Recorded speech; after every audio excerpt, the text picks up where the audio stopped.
Assalamualaikum warahmatullahi wabarakatuh. Halo teman-teman semuanya.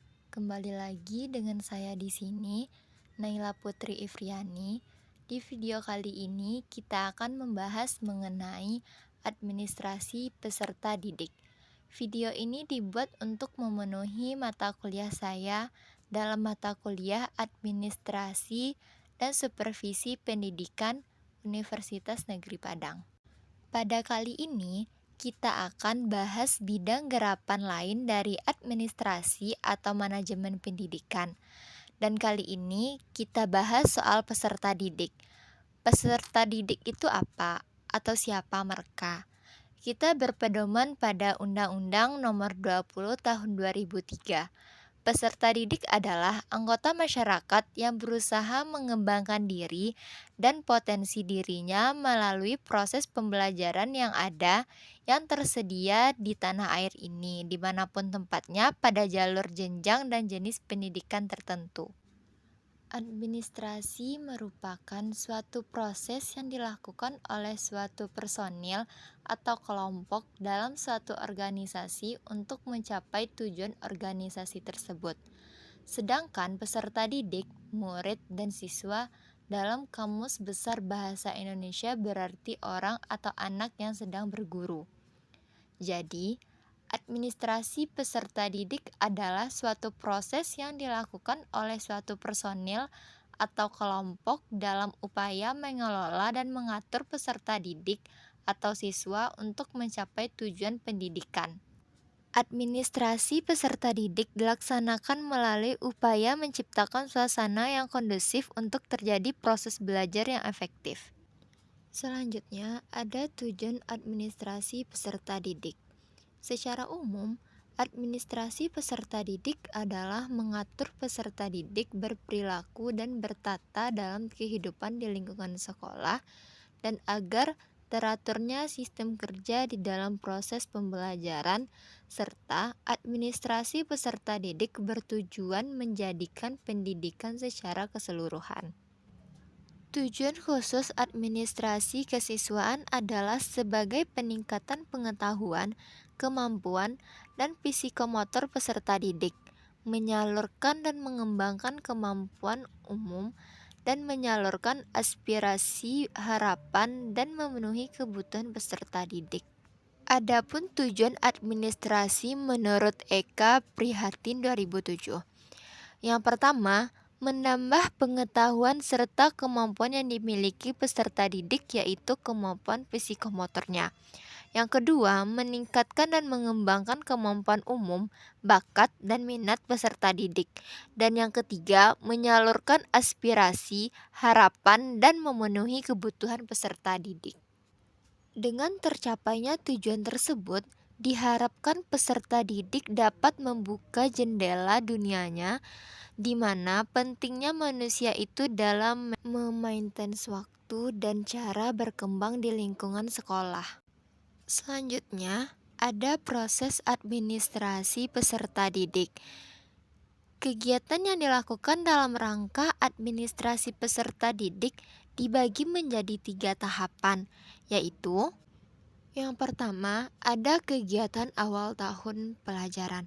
Maksudnya, kegiatan awal tahun pelajaran yang dilaksanakan setiap sekolah adalah melaksanakan penerimaan murid baru. Penerimaan murid baru adalah proses seleksi dan pencatatan murid yang memasuki sekolah tertentu setelah memenuhi persyaratan-persyaratan yang ditentukan oleh sekolah itu.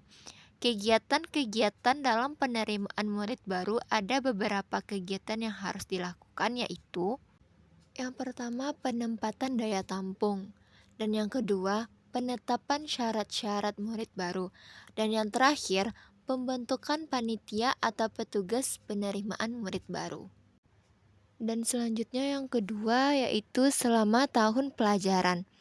Kegiatan atau langkah lebih lanjut setelah murid diterima di sekolah adalah membina murid tersebut sehingga berkembang kemampuannya secara maksimal sesuai dengan tujuan sekolah.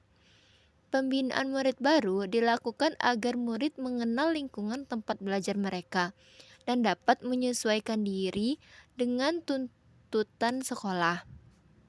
Dengan pemahaman terhadap lingkungan itu, diharapkan dapat tercipta suatu keadaan di mana murid lebih tertib dan lebih mementingkan tugas-tugas belajarnya dibandingkan dengan kegiatan pribadi lainnya di sekolah. Ada beberapa hal yang dapat dilakukan dalam rangka pembinaan murid. Ini adalah yang pertama, ada orientasi untuk murid baru. Kegiatan-kegiatan yang diberikan dalam masa orientasi ini adalah perkenalan, penjelasan, tata tertib sekolah, penjelasan tentang fasilitas sekolah. Dan yang kedua, peraturan kehadiran murid. Beberapa alat yang dapat digunakan untuk melakukan pencatatan kehadiran murid ini diantaranya adalah papan absensi harian murid, buku absensi harian murid, buku rekapitulasi absensi harian murid sekolah, papan rekapitulasi absensi harian murid sekolah. Yang ketiga ada promosi dan mutasi murid. Dan yang keempat ada tata tertib sekolah. Tata tertib sekolah merupakan salah satu alat untuk melatih murid mempraktekkan disiplin di sekolah. Dan yang kelima ada ganjaran dan hukuman. Ganjaran adalah imbalan yang menyenangkan yang diterima murid karena prestasinya dalam berusaha untuk mengerjakan sesuatu. Sedangkan hukuman adalah imbalan yang tidak menyenangkan yang harus diterima murid akibat tingkah laku mereka dinilai sekolah tidak pada tempatnya. Dan yang ketiga, akhir tahun pelajaran. Adapun kegiatan pada akhir tahun adalah pelaksanaan ujian nasional dan ujian akhir semester. Administrasi yang dilakukan berhubungan dengan kegiatan tersebut diantaranya: satu, pelaksanaan ujian nasional, yang kedua, kenaikan kelas. Nah, selanjutnya kita membahas apa saja peran guru dalam administrasi peserta didik. Siswa merupakan salah satu subsistem yang penting dalam sistem pengelolaan pendidikan di sekolah menengah.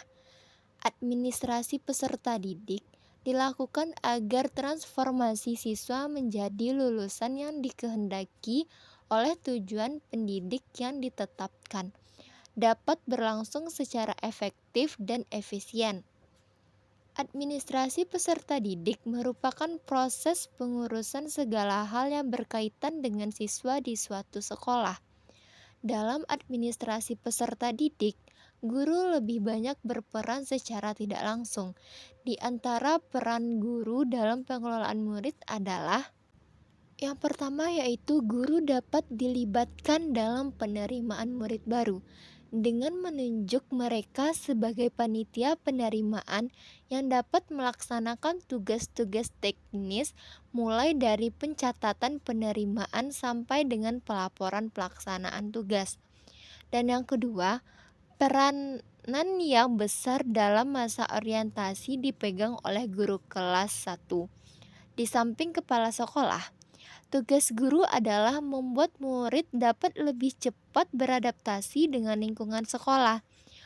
Peranan guru dalam hal ini sangat penting karena kekeliruan dalam orientasi dapat.